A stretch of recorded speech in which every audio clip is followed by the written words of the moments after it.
Hello there, Tyrant here, and I just finished watching episode 5 of Stranger Things Season 2, and a very intense episode. I took a little break between, it's like so much happening. I had to take a little lunch break just to enjoy this episode because, a lot happened, a lot of intensity, a lot of plot development, a lot of emotions, a lot. Okay, so where to start? Ugh. Um, let's start with 11. 11's storyline here. So you have her finding her mother and trying to connect with her and all that. It's really intense. That flashback whole scenario with the Mary, that was on point. I like that. It kind of gives reason to her ramblings, and it's just not random words being spread. It's like an actual um, uh, led set of words that led to where she ends up today. That's really intense. Also gives you a little pretense that she did have a baby, yes, but when she went to the facility, there was a little girl. There's actually two little girls. And if my speculations is correct, and the way they started this season with 8 and there was another girl around her age. Could that be 7 or 9? That's a big theory that I just wondering about. Just as I saw that, I was like, because we don't. Well, it could be 11. But time has gone by. She's probably like 3 at that age, 3, 4, and really, no. I think I have a strong feeling that it might, because why would they introduce us to 8 in the first few minutes of the season to not, because that's one thing that's been bugging me, is like, why did they show us this? We get a flashback. There you go. So moving on next to Hopper being in danger in that storyline. Actually, let's wind it up a little back and go with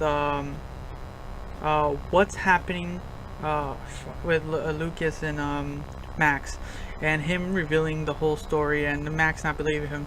That is a big turning point. I can't believe that was done. You know, that's really, I don't know what it is, but that's something you would have felt was not gonna be done, and I'm surprised it turned out the way it did. Because once again, I like Max as a character. It's just they haven't done anything with her, and it's bugging me a lot because she has potential. Like, there's all these little hints providing us with some possibility, but we have nothing to go with, and she's just there, and it bugs me a lot. Okay, but so that's kind of how I felt about that. But let's move forward to the whole tunnel situation. Hopper being in trouble. That's intense. Now that we know what the tunnels are, what the map is, them trying to go rescue him, this is intense.